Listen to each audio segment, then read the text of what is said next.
About a week into the insourcing event, I sat in my office and realized this was going to be very different. Welcome to Executive Evolution. I have over 25 years of leadership experience in corporate America. I learned a lot of lessons the hard way, and I created this podcast so that you won't have to.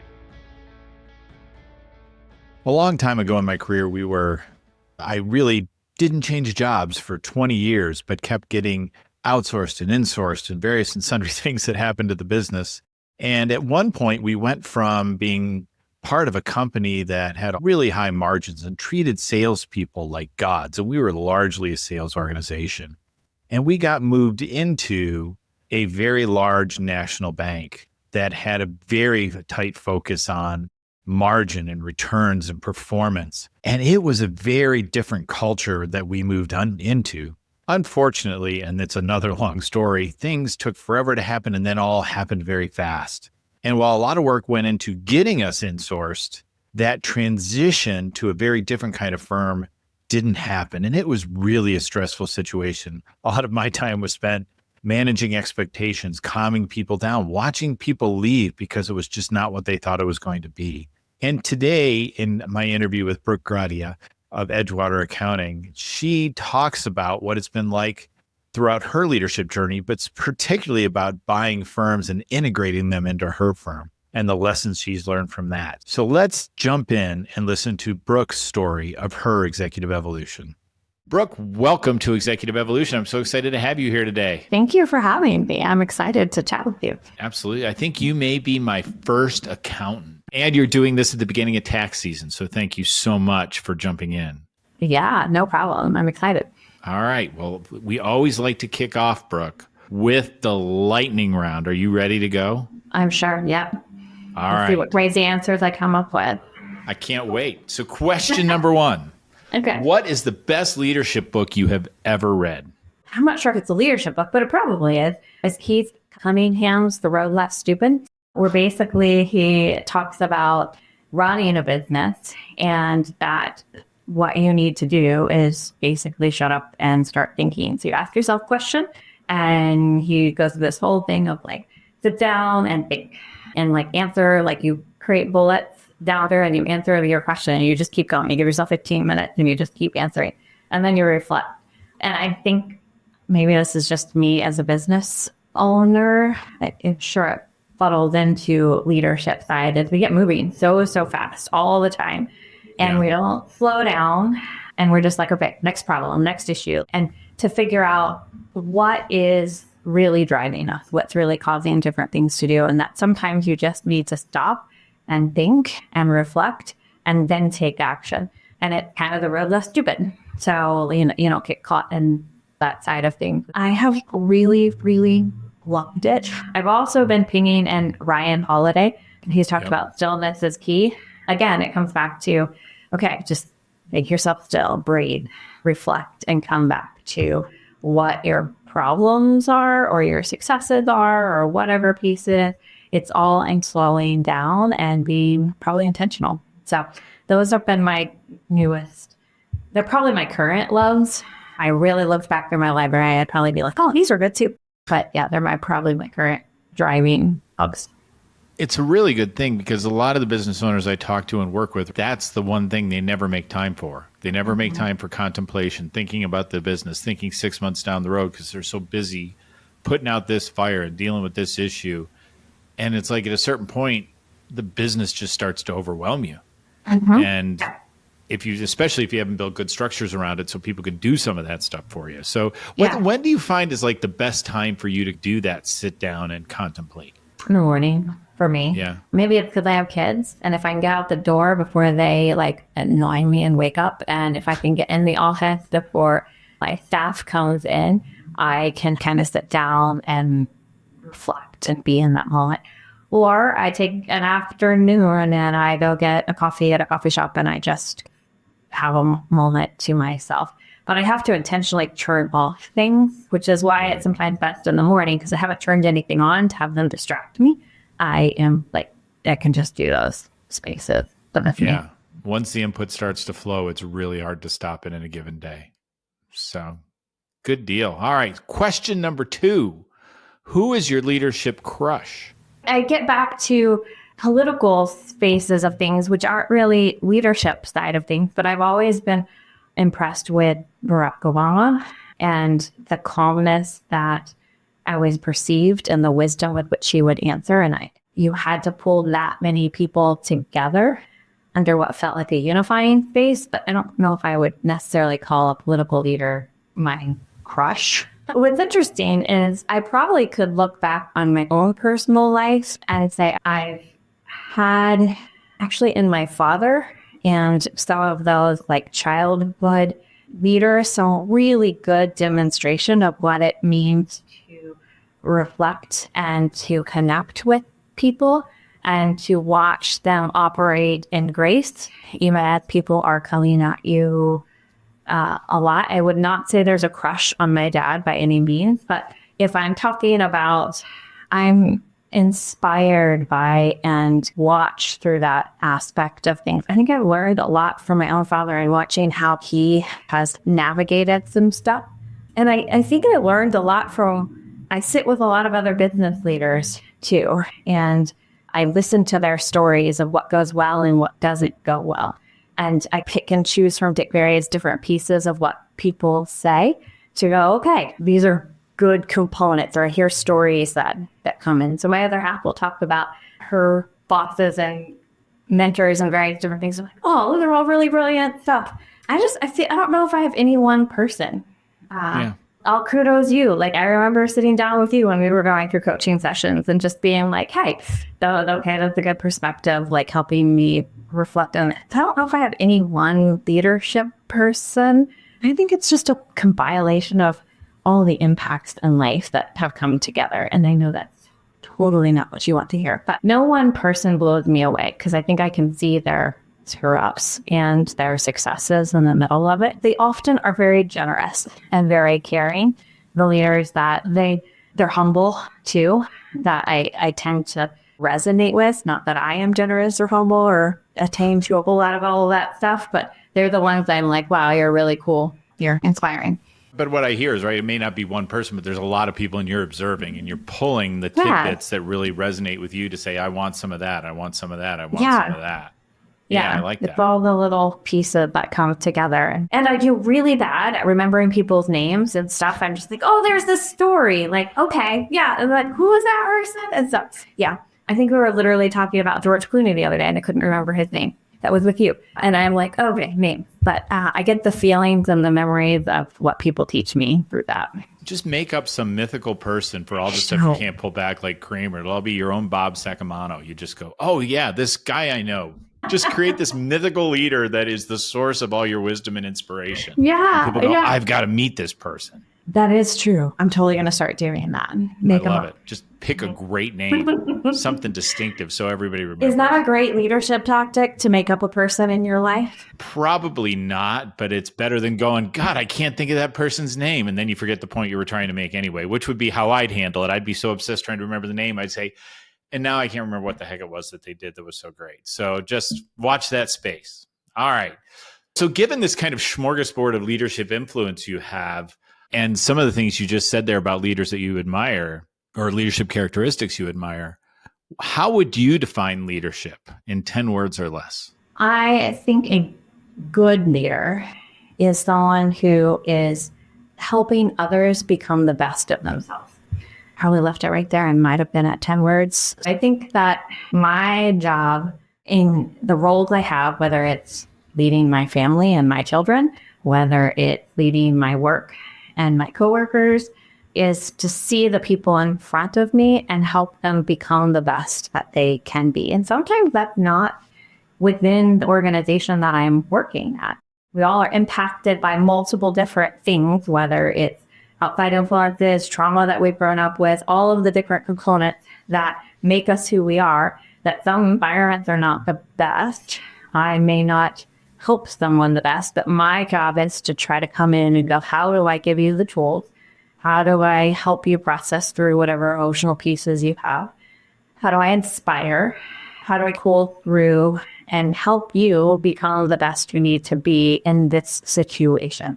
And it does include giving direction and helping kind of framework where that is going. And sometimes leaving an open hand to listen to the person and go, all right. So it's not an easy play. And sometimes you want to be like, I need this done and you need to do it and boom, boom, boom, boom. And really you lose sight of the person in the midst of that. And so I can do project management and manage the project getting done and manage the tax returns get done and manage that the accounting gets done and all of that sort of stuff. But I feel like good leaders see their people and they are taking the time to help them become the best of themselves. And that's a really hard piece when sometimes you are struggling with your own self somewhere in the midst of it. But yeah, you got to find that balance. Or when you feel like you're the person leading and there's nobody above you, so it's all resting on your shoulders, how to not feel that, because it's also not all resting on your shoulders. We kind of lead together and help each other out and processes too.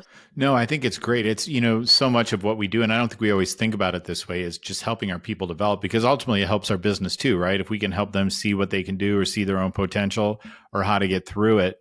I always remember the story of one of my early bosses bringing me into our office when I was clearly on the edge and ready to just go crazy and kill people or something one day in the office. She just sat me down. She said, Craig, what are you doing this weekend? And I told her whatever it was we were doing that weekend. And she goes, that's why you go through what you go through here and why this is worth it. And I was like, that's such a great perspective, because I never had that perspective before, right? And I've not forgotten that in like 30 odd years. What Joy Benefield told me, like, that's a long time ago. So anyway, I think that is a great definition. So going from there, you've had your accounting practice for a long time, but what was the first leadership role you ever had? First one would probably be, if we take it all the way back to something in my teen. I remember I went to church and we had a youth group. It was probably a big church. And I had in my brain that I wanted to do a all-nighter, maybe even in middle school. I don't know, whatever piece of it is. And I don't know if people deem this leadership. I orchestrated that, hey, let's do this. I got all of the adults engaged. I remember ordering pizza and running down the hallway with it. And when we opened it up, it was like gross because you can't run with pizza, because that's something we know right now. But we did this all-nighter and like had a blast and had fun. And there were hundreds of my kids. And I came up with the idea and orchestrated it and brought it all together. I feel like that's the first distinct memory of that.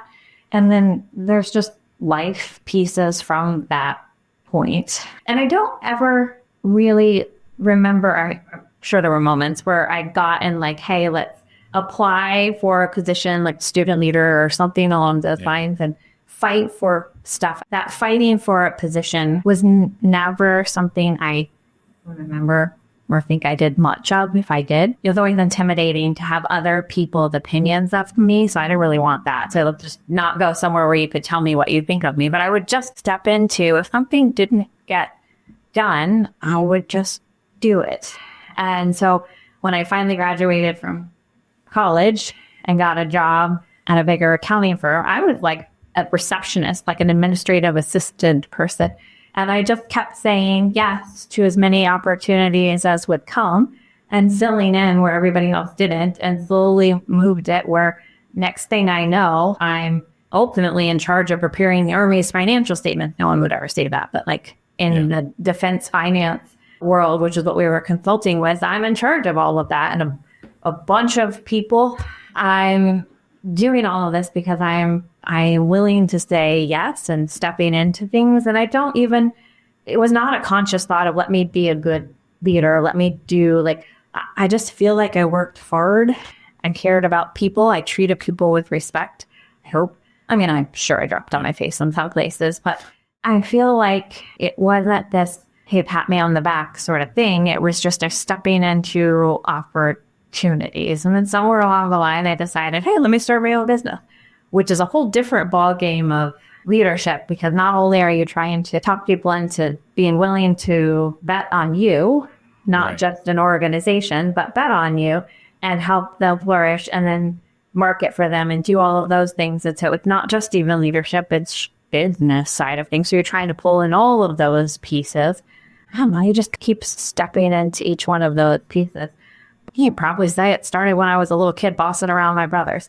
I'm the oldest. I have 3 brothers. So I'm sure that I got some of it from just that natural kind of space in life that I got.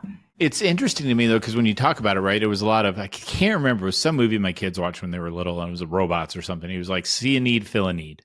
That was like his entire philosophy of life. And what I hear when you're talking about this is I wasn't trying to be in charge. I wasn't the one who going, put me in charge, put me in charge. But where you saw the gaps, you said, I want to fill that gap and try and make something happen.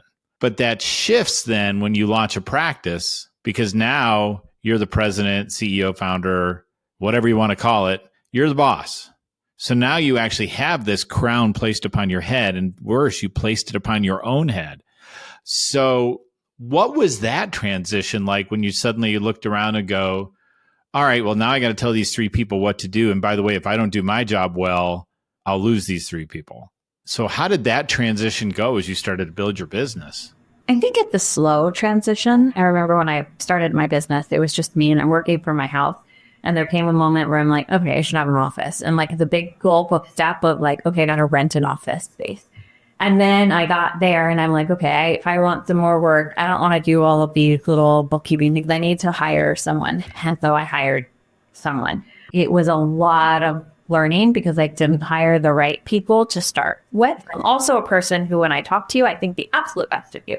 So when you're interviewing with someone, I'm like, oh, yeah, like we're bonding, like we're connecting. I'm thinking really good things about you.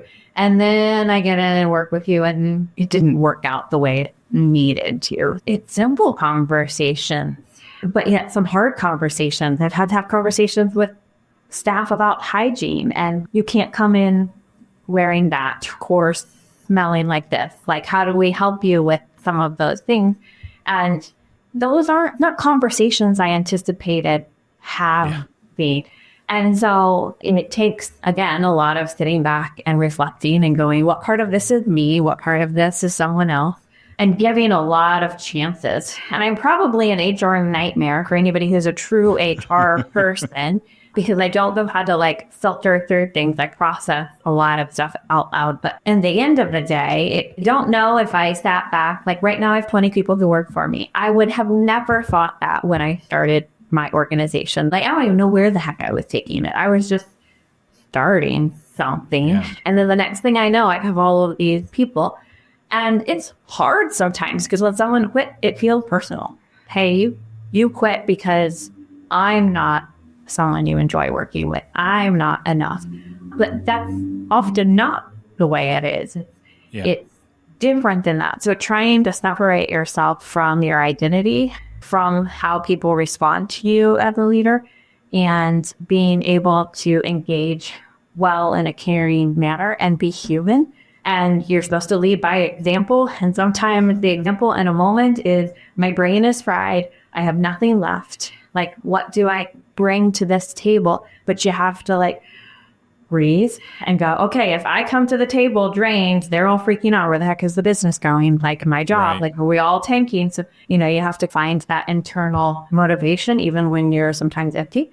And then other times you're feeling great and motivated. It doesn't really matter what the people are doing. Yeah. Like you're like, okay, this is like driving. And it's amazing though how much I have to pay attention to my own psyche. It's never been a big moment of like, oh, okay, now I have like 20 people. I'm trying to figure this out. I'm worried. Like it was a slow process step. And I bet that, I don't know, maybe it's not that way for a lot of people, but I feel like we all of a sudden one day look behind us and we're like, wow, this is where I'm at. And this is how I got here. And like, and almost forget what it was like 20 years ago. But it's not easy caring for other people while also making sure you're also caring for yourself, and knowing that caring for yourself cares for the other people.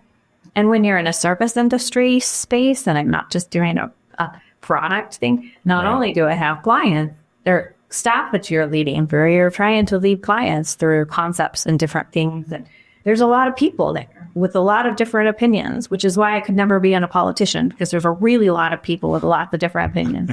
And to not take things, to separate your identity from it while also caring for people, while also still maintaining that it is part of your identity, it is part of who you are, is that you are in a position that you get to care about people and help them become better for whatever that turns out to be. But you're also not responsible for who they become. They are responsible for their heart too. It's a very interesting balance. I don't claim at all to be the best at it by any means. And so I'm really bad at saying I'm sorry. Mother half will tell you that all day long. So when I do make mistakes, it's a breath of like, okay, you need to apologize for not addressing that the best side of things. But there's so many things in there, right? Because you talked about like early on growing the business and just hiring your first couple of people. You're like, oh, I like this person. This will work. Sounds like you realized over time, actually, I need to put some frameworks around this that say, oh, I probably should be asking some different questions just aside from personality resonance. And then you had to put some frames around just as the business grew, how you interacted with the team. And I think another one that is so interesting to me is you really have to start thinking in a service related business, which so many small businesses are, right? I have to teach my people how to treat my clients because when it was just you did it intuitively. Now you have to educate people. And so you start building systems and ways to do it in your head. For you, because I think it's interesting as you've gone on the journey, right? So you went from you to now you have 20 people. If you think about it this way, where did the pieces get harder? Was it when you went from 5 to 10? Was it went from 10 to 20? Did you have to be a somewhat different leader or different business as you stacked on employees over time? For me, what was the hardest part leadership-wise that I've had to step in is I've acquired a couple of accounting firms. So there are other firms that have been existent and acquired them to pull in, and they already had some. First time I did it, they already had employees.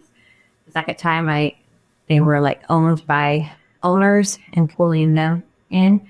That integration of an old process and an old way of management into my style, that was probably my hardest movement through. Because it's not like I sat down and interviewed each one of these people and said, hey, would you like to be part of who I am? Their boss or them, they sold and came over. And now we're all stuck. Not stuck, but stuck like in this space. Yeah. And we don't always align on things. And how do you process that through? And how do you not make people feel smaller as you're engaging with things that you might be like, I don't understand how you don't know how to do this side of things. And so navigating through that difference and different lifespans of things. And in some cases, people were retiring and going, okay, you're turning off, but I still need your help. Like, how do I navigate that life stage for you? I kind of bringing that in. That was probably my most difficult piece, was having people on the team that I didn't select that I was trying to mesh into a personality of how we operate, which is very electronic, which is very flexible and remote side of things, which is very documentation driven. All of those things sometimes are in someone's normal way of operating. So trying to get them to change and not be mad. And I've had situations where I've had employees yelling and screaming at each other and having to go, okay, I have to like address this. And it feels like you get stuck in the middle of a fight with your kids, but like adults. And like, how do I like navigate through that? And these are real emotions they're going through, real things that are present. They're real hurt on both sides. I don't want to deal with it. Can we just run the business? But I can't. If I don't create a space where people feel safe, then things start to fall apart. And if we don't feel like a team that is playing together. So I spent a lot of time working on what are the little things that help the team come together. And so then my next thing that it's just a me personality that I struggle with is what are the little tricks that help the team work together that somewhat to me feel cheesy at times. And my business development guy would be like, stop, you can't say these are cheesy, but they feel like that to me. So we do these things called edgy coins where each employee can like recommend an edgy coin for something awesome that another teammate did.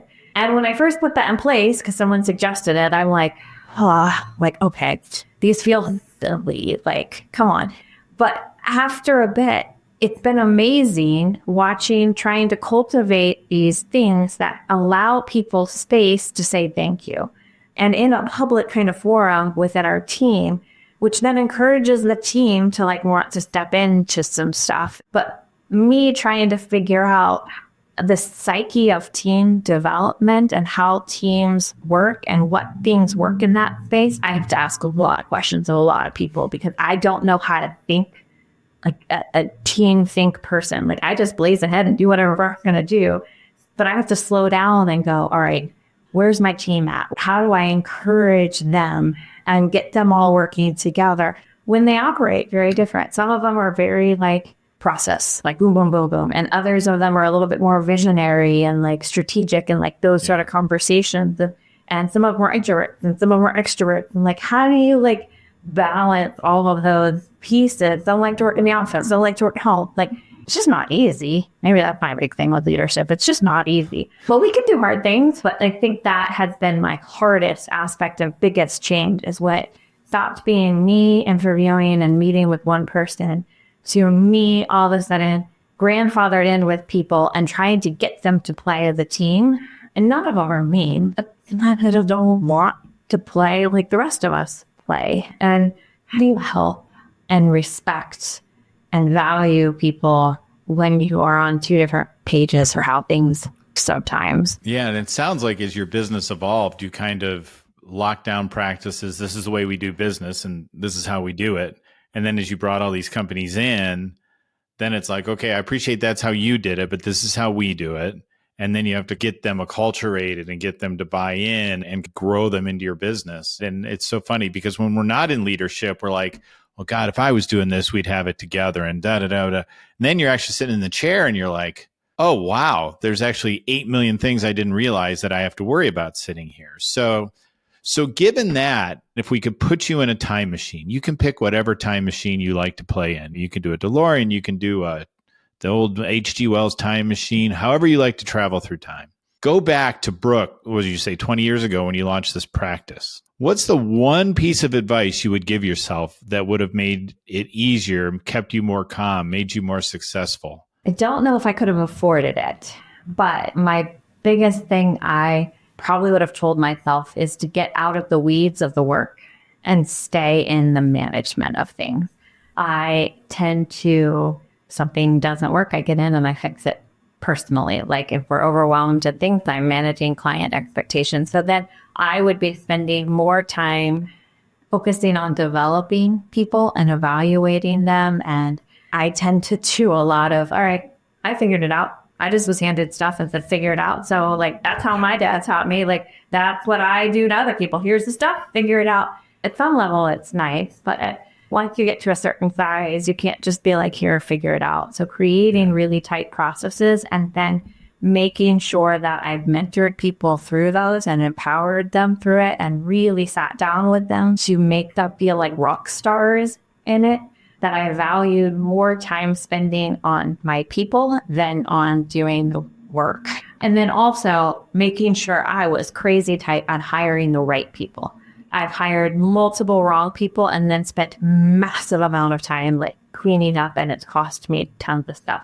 So basically, back to myself 20 years ago, be annoyingly tenacious about a tight team that is really competent, like over-evaluate that slow hire, fast hire sort of space of it. Make sure you have the right people and then spend time with those people, really getting them up to speed so that you can trust that when you hand something off to them, it's good, it's golden. Like I would have been able to grow way faster and way tighter if I hadn't tried to juggle getting the work done and mentoring the people at the same time.